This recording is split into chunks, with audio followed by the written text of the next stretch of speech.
That's right. Broke it down in 2 minutes. Came down in 2 minutes. Sorry for the muscle tea. Well, not a lot of muscle, but good evening. Good evening. Good evening. So, diving straight into it, freedomain.com/donate to help out the show. Don't forget, of course, call.freedomain.com. I'm telling you, man, the summer is when you want to get your philosophy chats in. Less waiting, more attention. And you also get to chat with me when I'm not burned out from 5 other call-in shows that day. So, call.freedomain.com. I hope you will check it out. And I know people want me to talk about my fiance thinks you're an attractive man. It's not thinks. That is a downright metaphysical certainty. Ooh, do I look like Rollo Tomasi at the moment? The glasses, the hat, the muscle tee. There we go. Yeah, do it before the holiday rush. Yeah, for sure. And do it so in the summer everyone's outside and getting vitamin D, so they're not as unhappy, which is good. You know, I got no problem with that. There's nothing wrong with that at all. But nonetheless, did we disconnect and reconnecting? Reconnecting successful. All right, I suppose that's good. All right, so do you want to know? Yes, I think people do want to know about Jason Arday. A former, I guess, a former in the double sense now that he is both resigned or fired and dead. A former University of Cambridge professor was found dead today? Yeah, August 14th, 2026 at the age of 41. He was discovered unresponsive at a property in Battersea, South London. The Metropolitan Police said the death is being treated as unexpected, but it is not believed to be suspicious. Officers are investigating and preparing a file for the coroner. Of course, we don't know for sure, but I would imagine suicide. So Arday had resigned on August the 5th, about a week earlier, as Professor of Sociology of Education and Fellow of Jesus College amid a high-profile plagiarism scandal. So, to be honest, it really wasn't just plagiarism. It was catastrophic, pathological lying. He was Cambridge's youngest ever black professor, appointed around 2022 to 2023. Well, we know. All right. Allegations centered on plagiarism in parts of his 2015 PhD thesis and other academic work, plus questions about inconsistencies in his career claims, personal background, and medical history. He denied being a fraud and said that the intense public scrutiny and accusations had taken a severe toll. Cambridge had launched an investigation into the circumstances of his appointment. The university expressed deep sadness and offered sympathies to his family and friends. His memoir, Great and Unfortunate Things, detailing his experiences with autism, dyslexia, and overcoming early challenges, has recently been released in the U.S. He was a high-profile academic who frequently appeared in the media and was known for a personal story of overcoming significant early life challenges. I mean, some of this stuff was pretty wild. But let's talk about the plagiarism thing. I'll get to sort of the philosophy of it in a second here. So the plagiarism thing, his PhD thesis, critics starting with a July 21st, 2026 Substack post by philosopher Nathan Kofnas, identified dozens of passages. Later analysis claimed more than 100, and in some reports up to 188 sentences that were identical or highly similar to a 2009 dissertation by Paula Zwozdiak-Myers from Brunel University. Some comparisons noted retained copy editing errors and a possible rearranged/mistranscribed title. Statistical analysis of chance overlap were described as extremely low, 1 in 100 billion in one analysis. Accusations extended to published articles, including apparent recycling or interview quotes attributed to different participants, similarities to work by other researchers, e.g. epidemiologist Anjum Memon, and internal inconsistencies or impossible data in some studies. 2 papers from 2018 and 2020 received corrections for omitted overlaps rather than retractions. Liverpool John Moores University investigated after complaints and concluded the issue stemmed from honest and reasonable error. Arday's PhD still stands. Cambridge initially referred complaints there and described some public criticism as a vile smear campaign. but later opened its own investigation into his qualifications and honorary appointments. Yeah. I mean, everyone's just so desperate, right, for this kind of stuff, for diversity and so on, that it's like the Elizabeth Holmes thing, right, with Theranos, right, this massive, massive multi-billion-dollar fraud about magic blood vials, the magic blood vial reader that could do all of this amazing stuff just by scanning a tiny vial of blood and all of this sort of stuff. Like, none of it held any science, none of it made any sense, and none of the prominent people seemed to give a care at all about whether it was true or not. And because everyone's so desperate, like, look, there's a female Steve Jobs, and she dresses just like Steve Jobs, and she has a really deep voice, and I don't know. It's just everyone's so desperate to have to have a counter stereotype, right? A counter stereotype. IQ and stereotype accuracy are the two most replicated findings in all of psychology and sociology. I'm not saying I wish it was true. I mean, I wish it wasn't true, but, it'd be cool to be 20 again, but we have to, I don't know, deal with reality as a whole. So, investigations by outlets including The Telegraph, The Guardian, and The Times raised additional concerns over Arday's public biography. Claims of holding visiting professorships and fellowships, e.g. at Ohio State University's Office of Diversity and Inclusion, University of Glasgow School of Education, that the institutions reportedly could not verify.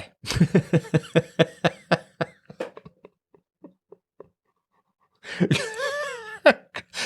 not verify.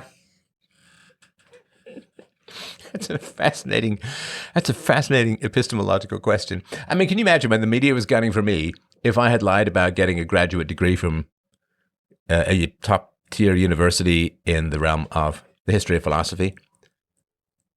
They could not verify.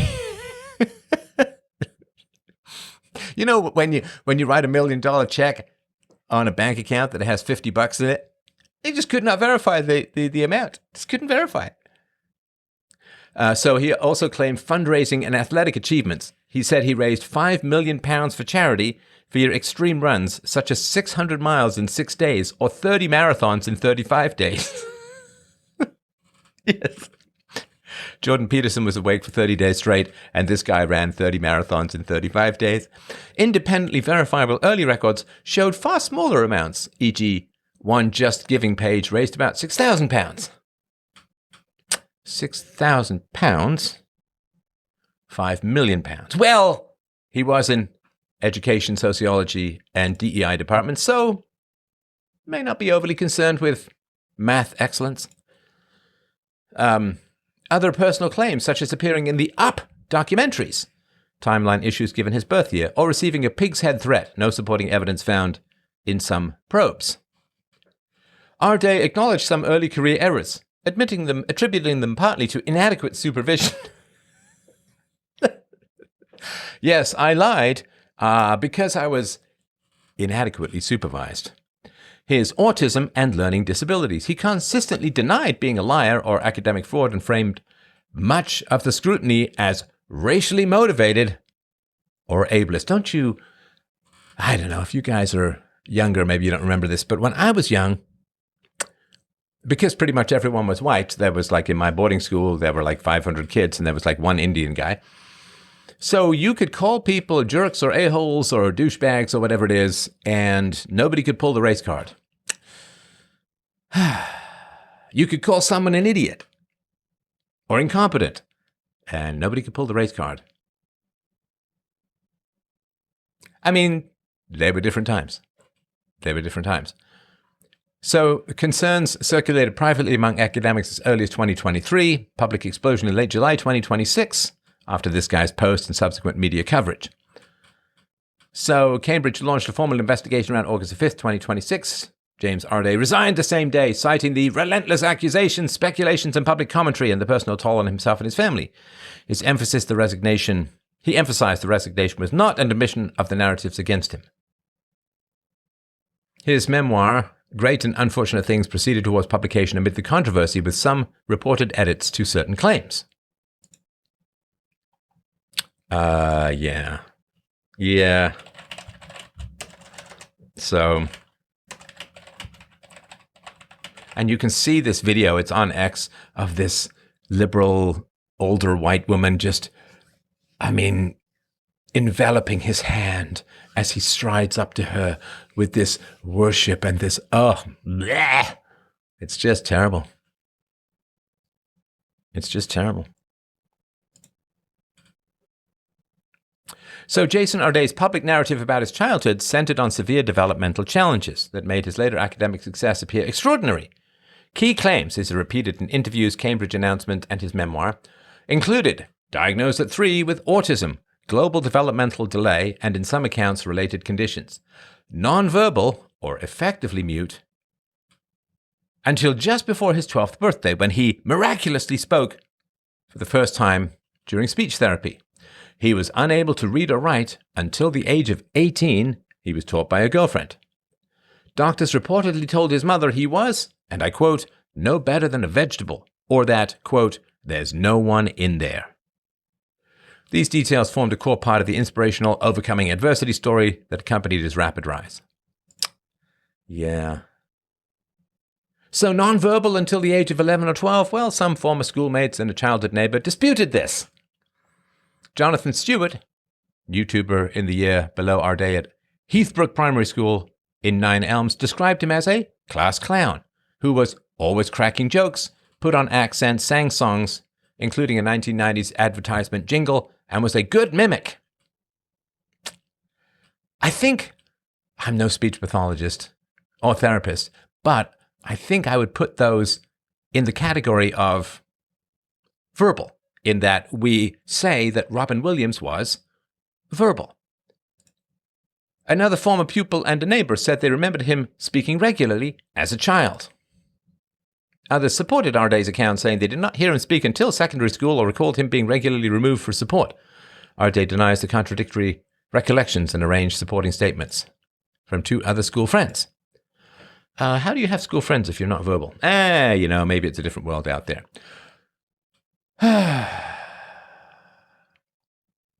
So in a 2022 talk, Arday stated he was part of the BBC's 7 Up series, the longitudinal documentary that began in 1964.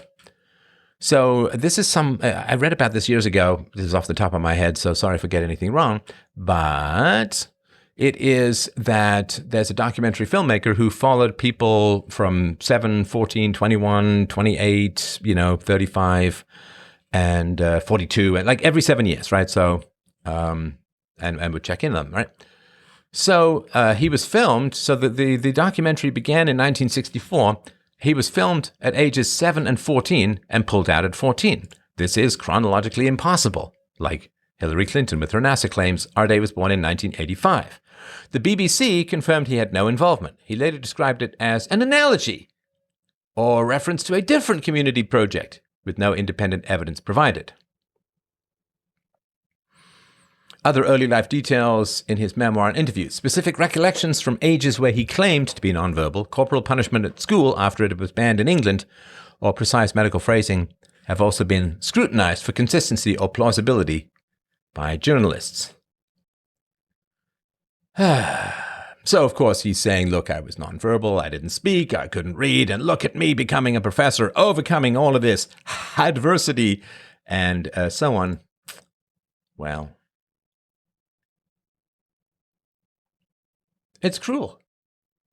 It's cruel. It's cruel.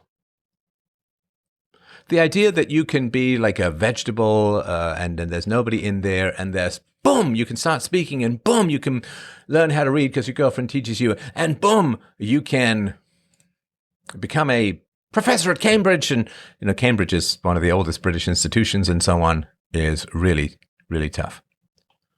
So it's cruel. It's just cruel. It's cruel because to elevate someone like this into a very high status, and we don't live, as yet, in North Korea, and so the big lie is kind of impossible to maintain, to elevate someone like this to such a position of high status, to worship the ground they walk on, for them to be like, oh, you've disproved all of our cliches and so on. and to just have that kind of confirmation bias, and incredibly cruel. Of course, it's cruel to him, and he may have paid for it with his life if he killed himself. And, I personally, I don't have any sympathy for suicides. I don't. I think it's a terrible, cowardly, awful, destructive, and horrible way to deal with or escape or try to escape your problems. Well, I guess you do escape your problems, but you just dump 10 of your problems on everyone else's shoulders. I actually have a special kind of loathing for suicides. I mean, if for some reason you can't take living anymore, at least make it look like an accident so that your family doesn't have to deal with it. So, it is not vetting people, not verifying their stories, and the absolute improbability of these stories. The stuff that you really, really want to be true, that's what'll get you. That's what'll get you, man. The stuff that you are just desperate to be true. Again, I don't want to pat myself on the back too much, but I will say that a lot of the stuff that I got in trouble for publicly is stuff that I really didn't want to be true. Ethnicity and IQ, I didn't want that to be true. Single mother stuff, the perils and plagues and bad outcomes of single mother stuff, I didn't want that to be true. I didn't want voluntarism or a stateless society to be ideal because it's a whole lot easier to work within the existing system of making a small government rather than advocating for and designing a stateless society. That's not fun. I sure as heck didn't want to focus on political power growing out of child abuse. I didn't want to focus on the gene wars, that political beliefs are significantly genetic and what we call politics is just gene wars by another name. I didn't want any of these things to be true. I really didn't. I would, for instance, I would love it if IQ was malleable. That would be the greatest thing. But of course, they spend over $100 billion on Head Smart trying to get blacks and whites to end up with equivalent IQ scores. And despite some early gains, it all just washes out and becomes neutral, and nobody knows how to budget. But I would love it. Can you imagine if IQ were malleable? That would be the greatest thing in philosophy, because if IQ were malleable, I would throw every resource I had into changing it and raising it. Now, of course, 80, 85%, there's still 15%, and that's kind of important. So it is better to be wise than brilliant. Wisdom can be transferred, raw horsepower can't. So it is really, really important to transfer wisdom, and that's what philosophy can do, but I'm not going to promise to change your eye color or your height or your genetics or anything like that. So all of the stuff that was, severely controversial for me, for others, well, first of all, it was controversial for me, and I wish it wasn't true, but if wishes were horses, beggars would ride, and yet beggars do not ride. And so the stuff that you want to be true is the stuff that will really, really get you. I mean, I did the show on Wednesday about the miscarriage risk post-COVID vaccine, and I mean, I really, really hated the mandates and the Nuremberg Code cracking imposition of that therapeutic. And I had some sympathy for the number, but it just didn't pass a smell test. And in digging on it, it does not seem to be true. So you just have to grit your teeth. And, if you think this applies to me, well, I guess it does. But where it really applies, my friend, is in your dating relationships. And, you meet that girl. She's attractive. She's fun. She's maybe a little kooky, maybe a little bit of a nose ring, one or two tattoos, but nothing too bad. And you really, really want her to be the one. You really, really want her to be the answer. This is who I'm going to marry. This is who I'm going to be with. This is going to... And you want it to be true. And you want it to be true because who doesn't enjoy taking their Richard for a shower, right?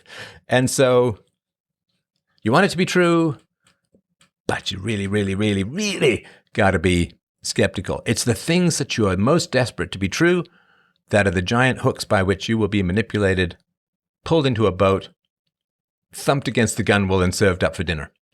Really, really, really, one thing that I will tell you after a lifetime of battling error within myself and others, it's the stuff that you're most desperate to be true that will get you the worst. Because that desperation goes out into the world. I'm so desperate for this to be true, and then you just get conned and you get ripped off and you get exploited and you get lied to because you really, really want things to be true. Just desperate for things to be true. I really want this relationship to work out. This is the one for me. All right. Sorry, let me get to your questions and comments. So yeah, people really wanted this this black guy to have overcome autism and run 30 to have run 30 marathons in 30 days and blah, blah, blah, blah, blah. And it's like, it's no good. It's no good. It's very cruel. It's cruel on the person who didn't get the job. It's cruel on, it's cruel. I assume that Cambridge is very expensive. And it's cruel to promote someone like this. It's cruel for them because it builds them up and then absolutely rips them apart. And so you're exposing them to enemy fire. If you don't vet people, if you don't check their stories, if you don't just, come on, this can't be true. Like this, everything that he said, like there's just no way. There's no way this guy went from his doctor saying he's a vegetable to suddenly speaking, to suddenly reading, to running 30 marathons, to raising 5 million pounds to become like this is not how life is. I mean, that's like a superhero story. Unless he got bitten by a radioactive frickin' spider, he's not doing that stuff. And anyone who believes that. So think of the damage that all of this has done. Obviously, it could have cost this guy his life, although obviously he made the choice. But to promote, if he was a pathological liar, and it certainly seems to me like he was, we'll find out more over time, I'm sure. But if he was a pathological liar, promoting him to a position of prominence is just going to have him torn apart. Because at some point, someone is going to start looking into this stuff. So you absolutely are pushing someone out into gunfire. And people who lie like that generally kind of have the mind of a child. I'm not talking about IQ. Maybe he was very smart. I don't know. But people who lie that brazenly, that repeatedly, that openly, and that unbelievably, it's a childish mindset. You've seen these videos with the kid who's got chocolate all over his face, and he says, "I didn't eat any chocolate." It's just, that's a child's mentality where you just lie like that. And if you've ever been around pathological liars, they spin you right round, baby, right round. And you don't want to get involved in that quagmire of manipulation. And of course, underneath the pathological lying is immense rage, great fear of being exposed. And pathological liars get away with lying because they have a certain kind of threat. And of course, he lashed out. Some of his students who said he was not a great professor, he called them bigoted. Everyone who criticized him, he called them racist or ableist, or you hate successful autistic people. Like who would think that? Who wouldn't even cross anyone's mind to hate somebody who, if this story was true and he pulled himself or somehow genetically got pulled out of autism at the age of 12 and 18 and became a professor, I mean, everybody would be thrilled and happy and overjoyed, but the amount of harm. So it harms him, may have cost him his life. It harms the reputation of the college, which means that Cambridge University, it is now incontrovertible that it's run by mouth-breathing toad brains. The people who, they're not rigorous, they don't vet, they don't think, they're not skeptical, they're not rational, they're not curious, they don't have the basic common sense God gave a goose to not step in its own shite. And so what happens to the reputation of all the people who sacrificed massive amounts of money, time, and energy in order to get a degree from Cambridge, now that everyone knows that Cambridge is staffed by the most foolish, ideological people known to man, God, or devil. So it harms the reputation of the college. It harms all the people who've gone there. It harms him. It harmed the person who didn't get the job. It harms their own ideology. And it was mostly women who got him his job. So it does not do much for the reputation of women as critical, skeptical thinkers. All right. StephBot needs a bigger data center. Yeah, there's a bunch of AIs around for donors, right? So if you subscribe at freedomain.locals.com, you can subscribe, which would be hugely appreciated, right? Because having a sort of base amount of money is very helpful for running the show. It's hard to plan otherwise. So you can do all of that. You look like the tax man. Ooh, looking healthy for your age, Molly. Well done. Well, thank you very much. I appreciate that. Oh, the people who hired him, they don't have lower IQ. They have high IQ, just low wisdom. low wisdom, low skepticism. And they desperately wanted to be, see, and I don't know if this, maybe it's a bit more of a female thing, and I don't know, of course, the motivations of the people who hired him, so I can't say for sure. But if I had to guess, not that I have to guess, but if I choose to guess, I would say they want to be known as the people who hired the youngest black professor in the history of Cambridge. I got him that job. I found him. I vetted him. I gave him that. There's a certain amount of preening. And it's so funny to think that you're really high up in one of the oldest and most venerated educational institutions on the planet, and you still need brownie points? Blah! God, that's hideous. Can you imagine being in your 50s or your 60s, being at the top of your profession, and still needing court toadies to lick your high heels and say, oh, what a wonderful, oh, that's so progressive, oh, you've given him such an advantage, oh, the youngest, oh, magnificent. Can you imagine? I can't imagine. We all like to be praised from time to time. I suppose that's nice, although I suppose I've learned to live without it quite a bit, which is, giving me some freedom. But can you imagine being in your 50s and your 60s at the very top of your profession, lauded by everyone in society, chancellor of the hiring at Cambridge, blah, blah, top of your profession, and still needing validation from people who just think you're just so wonderful and woke and progressive and amazing. Oh, good for you. Oh, my God, you cannot be free if you need the approval of others. You can't even think if you need the approval of others.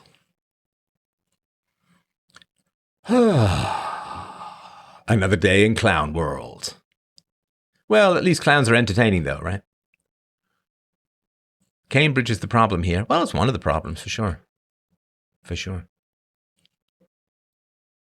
All right. Bum, bum, bum, bum. Yeah, nonverbal. We're all nonverbal compared to Robin Williams.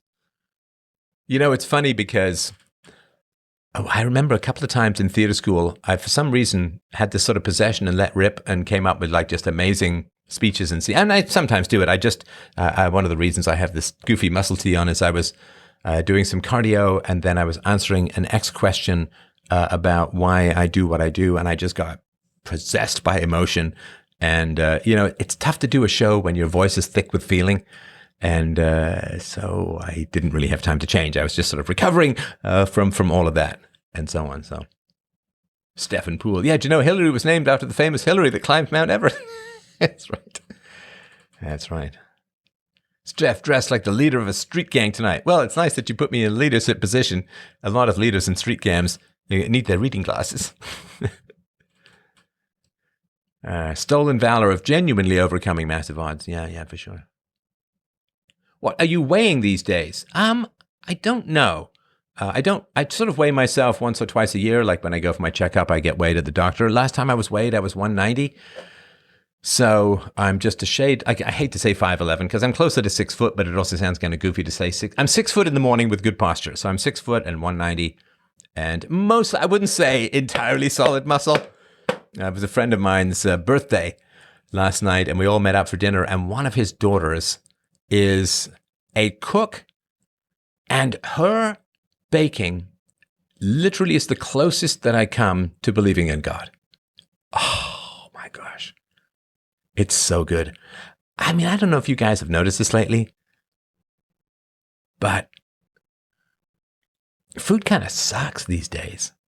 I was just talking about this with my wife the other day. Like, we went out for a meal because we were tootling about somewhere, and we went out for a meal, and afterwards we were like, well, that was bland. Well, that was boring. That was uninspired. That was just, it might as well be 87 grade fuel for an old pickup truck. Well, I guess it's given me some calories, and that's it. It might as well have been beamed like toothpaste into my belly. It sucks. I cannot remember the last time I had a meal which was like, oh, so good. Like you put something in your mouth, like, oh, mouth-wateringly good and so on. And I had COVID, but I didn't lose my sense of smell or taste. Although my daughter would argue that I, in the 80s, lost my taste when it comes to music, but that's a whole other discussion. So, yeah, restaurants, I'm not blaming restaurants. They've had inflation. They've had to cut quality, I'm sure. But, yeah, meals, they bite. They're bad. They're no good. The only flavor they get is massive amounts of, garlic, aioli, and fats and sort of all of that. So I miss when food was really good. Anyway, so this friend of mine's daughter, she assembles all of the known virtues in humankind, and even some we've never even thought of, mixes them together in a bowl, calls down an angel fart of pure manna sunshine, and puts it all together, and then you eat her food, and it's actually more of a possession than it is a taste. In other words, the food takes over your taste buds, swirls them, takes them on a foxtrot, gives them a gentle foot massage, and then punches them until they submit, and there's no safe word you can say. The food, she made a blueberry with banana, and the icing was fantastic, and the cake was solid, and I don't have cake more than once or twice a year. Well, do I? I didn't until she became such a good baker. Now it happens a little bit more regularly, and I'm fairly decent at willpower with like not eating, but this stuff, like, it was just impossible. I lost my reason. My hands became like puppet master, sugar-seeking hands, and I'd had a fairly mediocre meal. It was like like a toasted cheese with some salad, so it was kind of a boring meal. And then she's like, "Oh, some cake. You'd bring out this cake." And the cake is so beautiful, it is actually like watching a serial killer disassemble a victim to watch that thing get cut. I thought it was going to bleed. I thought it was going to scream. I mean, somebody was screaming. I think it may have been me. It's hard to say. And the food was so good. And my wife does not like bananas in her food. So they cut off a piece. "Oh, I'll share it with my wife." And then I forgot. No, I didn't forget. I chose not to. I never forget. And it was just all there. And it was calling for me. And if I was Odysseus strapped to the mast, I would have broken free of my bonds and face planted in that absolutely glorious and delectable food. And she's going through culinary school, and I think that she should not open a place to serve her baked goods. She should open a church where they worship her baked goods, because it's not just baked goods, it's baked platonic goodness, like the ultimate sine qua non, the meridian, the perfection, the Everest of absolute virtue is all coalesced in her absolutely splendiferous food. And you just don't get that much good stuff anymore. You just don't. It's very sad. I don't even remember why I started, because I'm drooling. I need to get one of those dental things that, the dental things that slurp everything out of the back of your throat, but you try not to swallow so that they don't do something horrible with your gums. What the hell was I talking about for? Oh, yeah. So what do I weigh? Yeah, so I don't weigh myself very often. If I had to go to a walking clinic or something for some stupid little thing, then I'll go in. The only scales that I don't trust any electronic scales. I think they're just full of complete nonsense and lies. But I will do one where you have to do the weights, right? Like you have to do the weights. I'll do those. So. Looking forward to watching your debate with Jay Dyer. I think it's going to be very interesting. So wordwardebate.com, they're going to run out of tickets very soon, which I'm very thrilled about. And I would like to really thank everyone who has bought tickets. I've sold more tickets than just about everybody else, and that's really thanks to you guys. And I will do a fantastic job, and I am very eager and thrilled to have this conversation. And so I really do appreciate it. wordwardebate.com. Don't wait. 38 marathons in 38 days. Yeah, because, 38 marathons in 38 days, fine. 39 would be nuts. Like 39, absolutely unbelievable. 38, no problem. I used to have that Rain Man memory before computers took over for me. Yeah, that's true. What is my daughter's phone number? It's under Izzy. All right. I remember you telling a caller that people who are suicidal have people around them who want them dead. Maybe that is why people who commit suicide do it in a way to harm the people in their life. Yeah, it could be. This was a psychologist or psychiatrist from many years ago I read who said, and this is just anecdotal, it's not like a big study thing, but he said that he's never had a suicidal patient who didn't have a murderous parent or a voice in their head from a parent for that. Oh, yes. Suicidal empathy, Gadsad named it. Yeah, I don't agree with Gadsad. It's not suicidal empathy. Because, and I haven't read his book, so forgive me if I'm completely wrong about this, but I don't think that he talks about the political power that is driving all of this sort of stuff. So.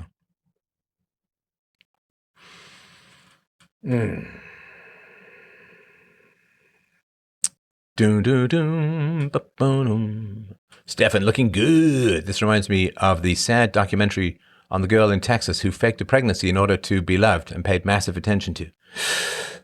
I did see that documentary. I find pathological liars. Oh yeah, she faked a pregnancy and then, oh, that's a dark story, man. I was like, wow, this is kind of crazy. What a story. How's she going to deal with this? And I won't give you spoilers. And I was watching that documentary and I was like, wow, what a crazy story. How can she possibly keep this up? And then I'm like, oh my God, she did what? Anyway, so if you get a chance to watch the documentary, it's good. Now, I'm not sure why this me looking good reminds you of the girl in Texas who faked a pregnancy. I don't know why that hangs together, but I'm sure it does for you, and I'm not disagreeing, right? I'm sure they want to put all their money to hire good cooks instead of lining their pockets. No, well, remember, of course, a lot of people left the restaurant industry over COVID, right? Because restaurants were, certainly local restaurants were destroyed. The COVID lockdowns had a lot to do with preventing herd immunity, as Jeffrey Tucker's had a guest on to point out. But of course, small businesses vote conservative. Small businesses vote for the left because they're running their own businesses, and so they don't have the big connections that big corporations do and all of that.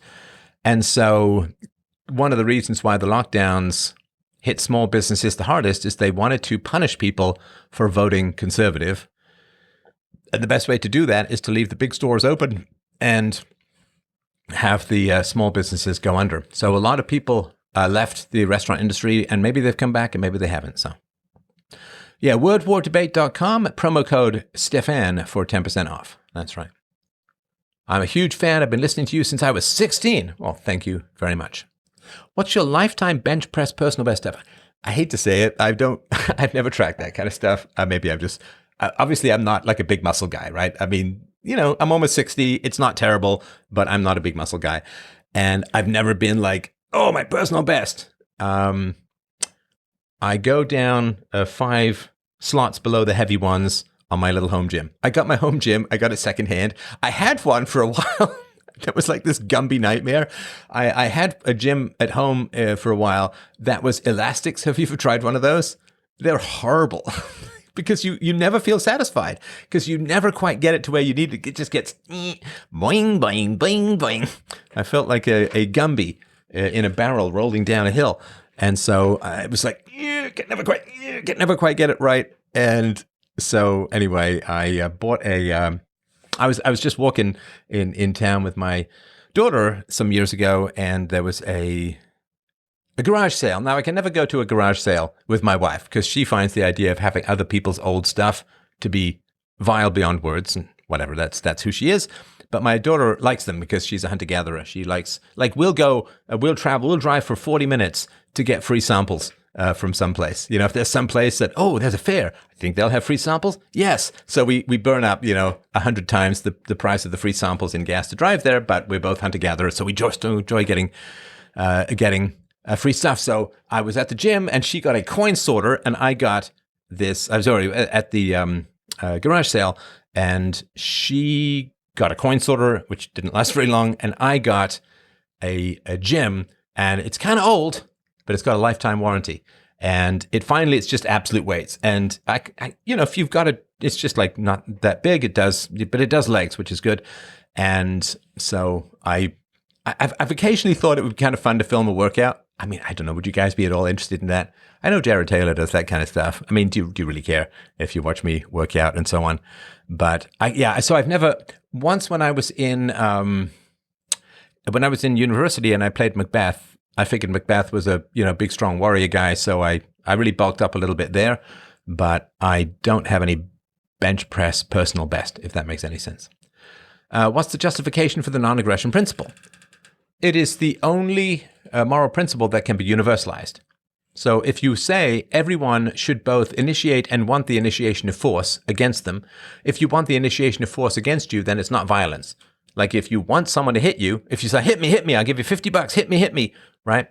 Then it's not the same as assault, right? If you go into a hockey arena or you go shopping in Milwaukee on Black Friday or you go to a boxing arena, then you're consenting in a sense to be assaulted. So the only logical, consistent approach to aggression is the non-aggression principle, because if you say, then everyone should want to aggress and be aggressed against, because that's what universality means, right?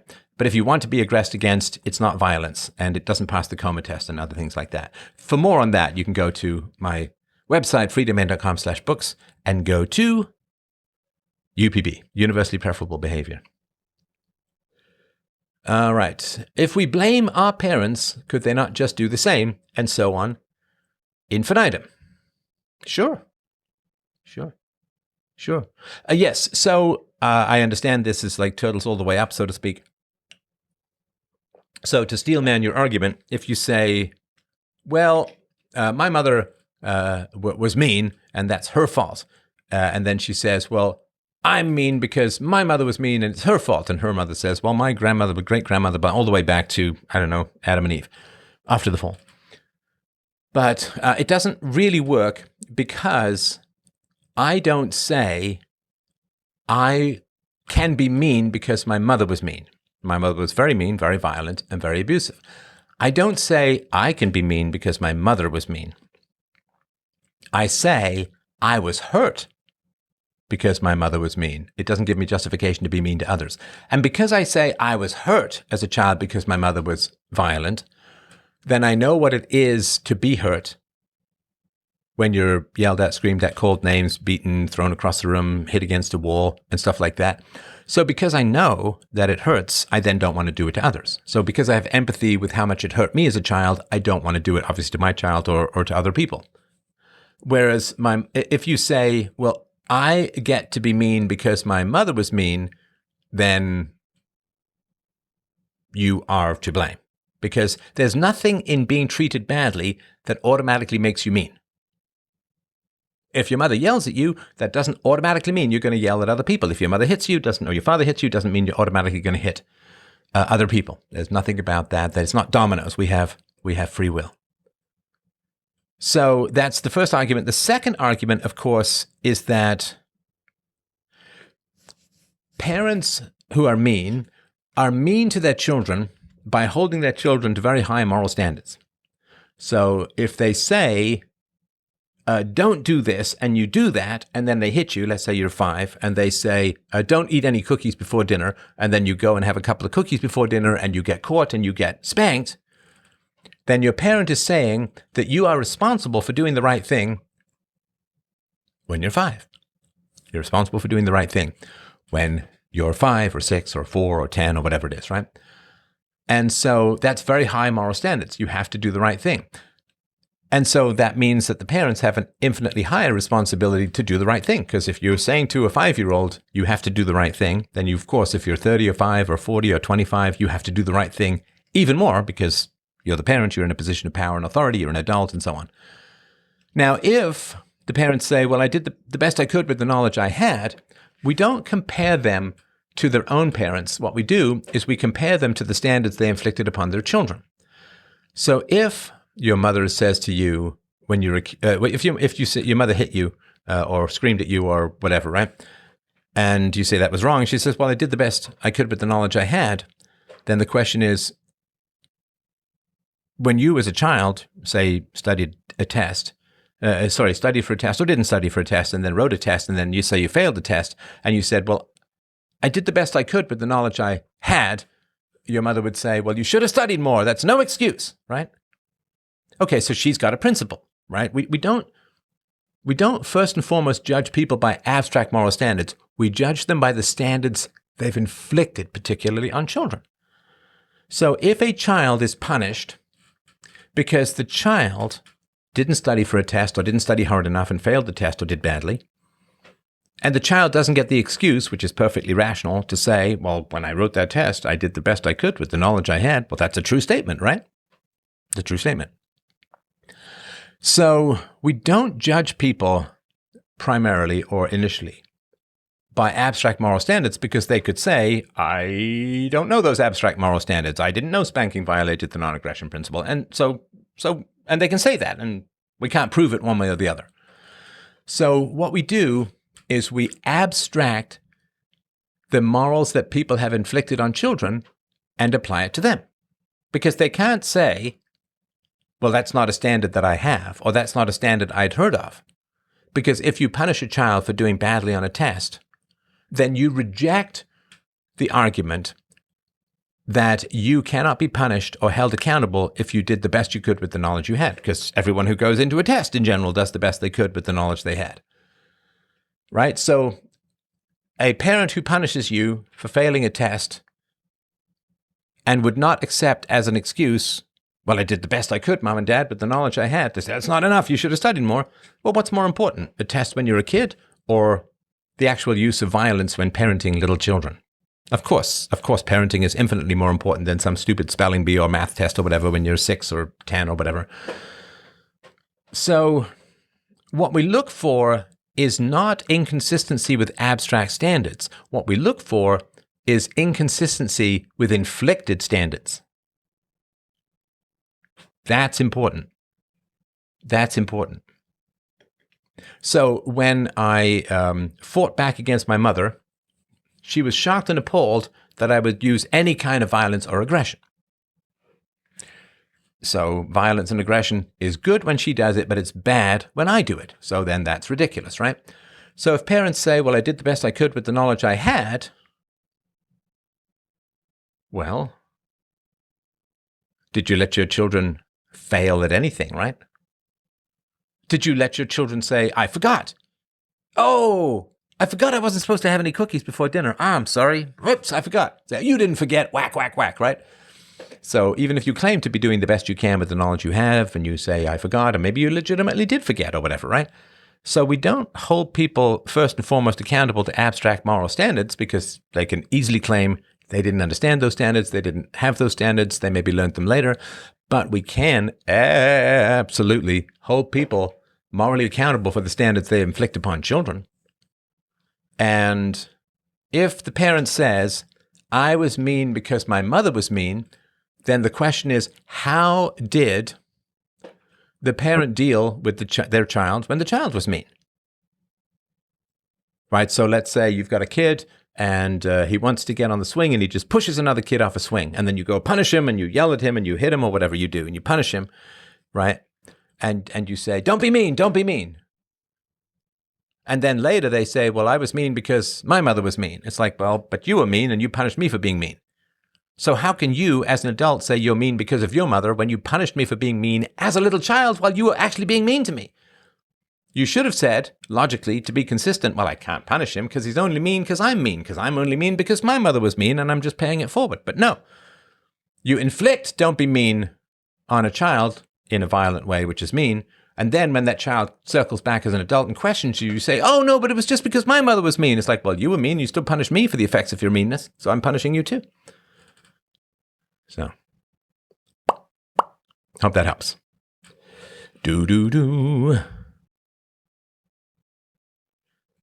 Depriving us of your leg shots. I have good legs. I have good getaway sticks. I have good gams. All right. Is it correct to say that lack of motivation to date mainly stems from unresolved parental issues? I don't know. Because the question is, why wouldn't you deal with those unresolved parental issues?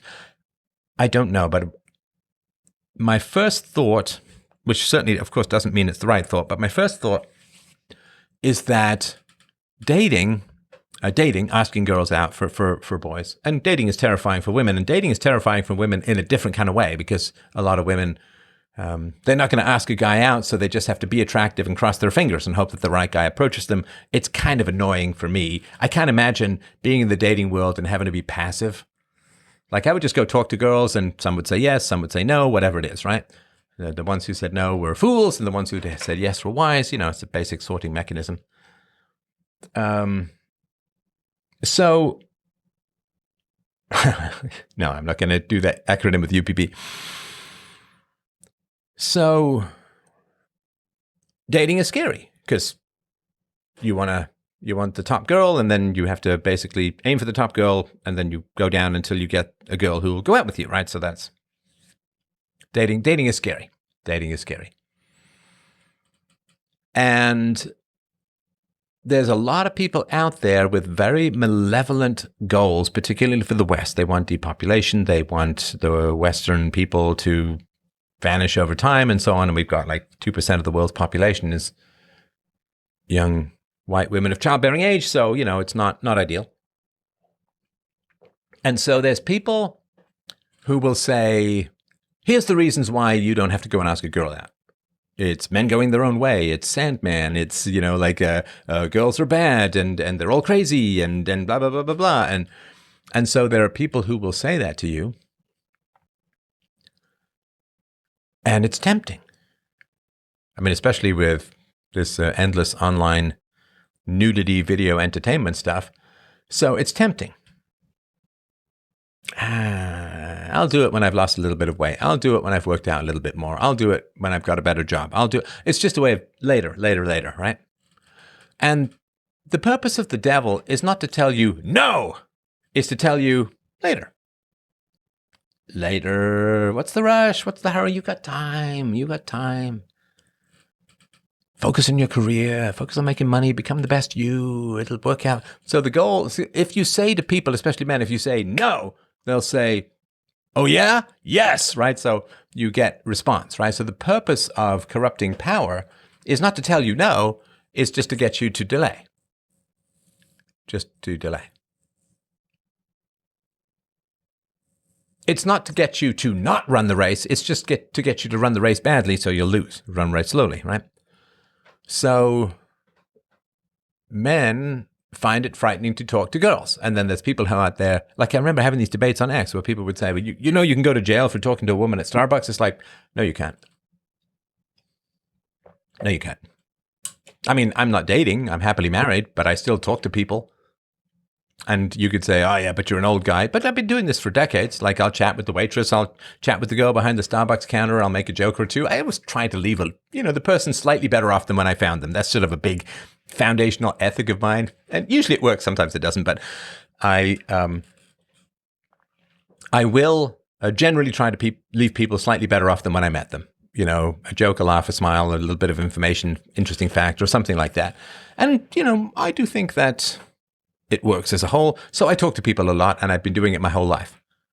And I've talked to, half the people I talk to are women in general, or maybe even more if it's like a waitress, because waitresses are often women, or the people behind the counter. How's your day going? Or I'll make a joke about something or whatever. And, if I can get a smile and leave somebody with a smile, you have to interact anyway. Why not leave somebody better off? I want a coffee. They want my money. Why not give them a smile as well? Because also I remember what it's like being in the service industry, and having nice customers can make a real difference. So then people who will say, if you talk to women, you go to jail. And of course, nobody really believes that, but it's an excuse, right?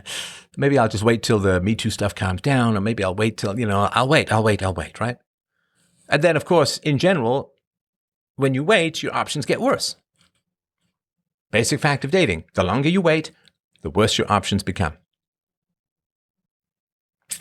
For obvious reasons, right? We don't need to, because the good stuff is taken first, right?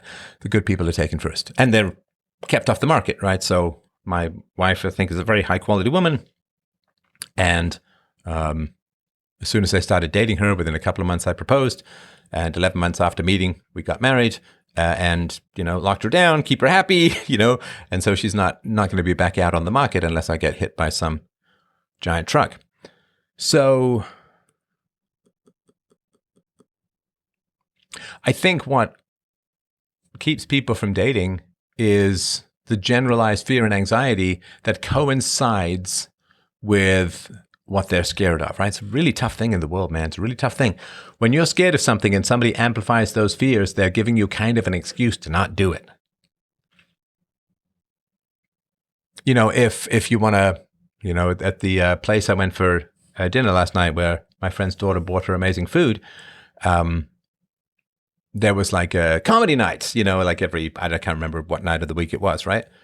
And so If somebody has an interest in comedy, and I tried stand-up once, I thought it was interesting, but if somebody has an interest in comedy, then they should go and do it, right? But if people are like, oh, you're not that funny, people will just laugh, they'll laugh at you, but in the wrong way and this kind of stuff, and you just play out these disaster scenarios, then you say, well, maybe I'll work on some better jokes and I'll do it in a week or two, and then you just kind of forget about it, and then your life just vanishes. Like we're all going into that train of death, that tunnel of death. We're just trains going into the tunnel of death. I guess we come out of the tunnel of life, we go into the tunnel of death. And we come out of a hole and we get dropped in a hole. And that's it. We're just hole to hole. And so I think that one of the reasons men don't date is it's just difficult and unpleasant to date, and it's tough, and you can just say later. Are you from Canada? No, I am not from Canada. I was born in Ireland. I grew up in England. I spent some time in Africa, and then Canada. All right. Not anymore, which is why women are complaining about men not approaching. It's not only fear of rejection, but now we have to deal with other life-ruining complications. Well, what can I tell you? I mean, you just choose your pain. Oh, it could be dangerous to talk to girls. It could be unpleasant to talk to girls. Sure. Yeah. She might be like, ew, like, what makes you think you have a chance? Gross. Yeah, it could be bad, right? It could be bad. Everyone who's a man who's had any ambition has had that one up, like, oh, why are you talking to me? You're not Brad Pitt, right? So yeah, it could be a little soul crushing. It could be unpleasant. Sure. And so what? So what's your option, right? What's your option? Right? What is your option? Your option is to be generally sad and depressed because you don't have a woman at all. No wife, no support, no kids, no grandkids, a life of aging out and being isolated and being lonely and blah, blah, blah, blah, blah, blah, blah, blah, blah. Blah, that's no fun. It's just choose your pain. That's all life is. Choose your pain. I've chosen to spend tens of thousands of hours working out. Probably saved my life from cancer. So, choose your pain. You can either be uncomfortable working out, like I did 40 minutes of a hard bike machine today, and it was a little gross. Be thankful that this is not me in your house, that just that there's no smell-o-vision coming forward here, right? So I did hard cardio. Yesterday, I did 45 minutes of hard weights, and I regularly get 10,000 steps because I like the walkie-talkies with my show. What did I do today? Let's verify that. What did I do today for steps? Bum, bum, bum, bum. 9,000. 8,992. Yeah, and I'll probably do a little bit more. So, yeah. So choose your pain. So yes, talking to girls can be sad. It can make you unhappy, and so on. And it can ruin your vanity. It can, But you have to find out what you're worth in the world, right? You have to find out what you're worth. So you say, well, I'm going to avoid talking to girls because it could be negative. It's like, okay, do you think then you've escaped the negative? Like this idea that you can not do stuff and escape the consequences is kind of crazy. It's kind of crazy. All right. Hey, Steph. I'm a 19-year-old black South African woman who's listened since the age of 16. Your show helped me understand morality. I've just started university, and your show is helping me grow a backbone. Mwah! How beautiful. I love hearing that kind of stuff. Congratulations, and thank you for sharing. That is a beautiful thing, and I appreciate that communication. This is... it's not the stuff that keeps me going, but it sure helps. The stuff that keeps me going is love of virtue and hatred of evil. But, right? All right. Let's see here. Yes, that plus 80% COVID vax miscarriage claim would scare a lot of men and women away from dating, as you pointed out. Yeah. You should work for the show. All right. A man rescues a woman from getting hit by a car. She then goes to sue him because he touched her a certain way that she didn't like. Luckily, the judge dropped it. That man is never saving another woman. Yeah, I get where you're coming from. But this is like I don't need to work or save any money because somebody won the lottery. And it's like these extreme edge cases, edge cases make for bad law. You cannot rationally run your life by some crazy woman who tried to sue a guy who saved her. That is so unbelievably rare. Now, what you can do with regards to dating is don't have sex with women unless you know them really well. 3-month rule is a good plan. Ideally, you should wait for marriage like I did, but just in case you just don't have my immense self-control. But I'm just kidding. But do not have sex with women you don't know very well, and women don't have sex with men you don't know very well. If you're like, oh my God, this guy got accused of something terrible. It's like, well, did he know the woman enough to know whether she was stable or not? And if the woman says, here's to the SSRIs I sprinkle on my morning cornflakes, you might be like, I'm not going to use that line like, hey, how about breakfast? Shall I call you or nudge you? Right? You don't want to be doing that. So yeah, don't have sex with people. Don't get involved with people unless you know them really well. Don't have sex with people until you get a sense of their childhood, their family, their history, their parents, and all that kind of stuff. That's all. That's how it used to be, right? Girls like bald guys. Every girl I talk to from 2s to 10s have turned bright red when I approach them with full eye contact, bold tone of voice, and engages me in conversation. Well, okay. Maybe they turned bright red because you're a little imposing. I don't know. But why aren't you married then if you're very good at talking to women and picking women up? The purpose of all of this is not just empty sex or notches in your lipstick case, says Pat Benatar, but it is in fact to get married and have children. So all these guys who are like, I'm great at talking to women, it's like, then why can't you choose one who's going to stay with you?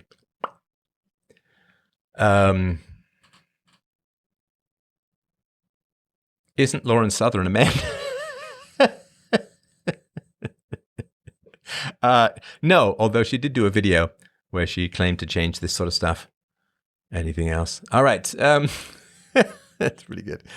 All right. Anything else? More questions? Anything else? Yeah, I did a lot of research today, a lot of work, did a show before this show, worked out, and I could do a Let's Play tonight. I could. I haven't done any. My wife and I are half addicted to a word game. That's a lot of fun. What's up, Steph? My nipples, it's cold down here. That's what's up, man. I got some diamond cutters. Could make myself a little snowman.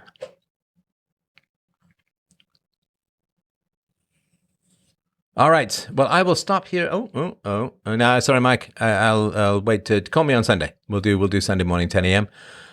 Because I want to make sure that I'm fresh, and I've been working so hard today. The life of a philosopher. Let me just tell you, nothing but back-breaking mental labor. I need to lie down, and I need my little reason elves to help pummel my temples back into a state of semi-rationality.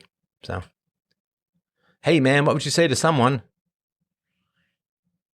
18 years old, about to start a career? Just make sure you provide maximum value. Think of it from your boss's standpoint. Figure out who you're supposed to provide value to. Maybe it's your boss, probably it's the customers in the long run. But yes, the current plan is to come to Vegas in November. Yeah, so as a young worker, you figure out who's the people you need to apply value to. Right, if you're a waitress, if you're a waiter, then it's happy customers and food and all of that. So, skincare routine works too.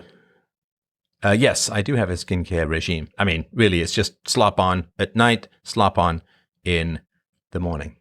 So, sugar also ages skin. Why are we promoting marriage? Last time I checked, you aren't really religious. Why does the government have to be involved in my personal life? Well, marriage. The purpose of marriage is a stable pair bonding situation for the benefit of children. So that's what marriage is for and all of that. So I thank you guys for dropping by tonight. Really do appreciate it. Have yourself a glorious, lovely, wonderful, beautiful, tasty, scrumptious evening. We will talk to you Sunday at 10 a.m. and keep your eyes posted for a wee bit of Let's Play Soon. Yeah, FDpodcast.com/209. That's why I get married. Lots of love, my friends. Bye.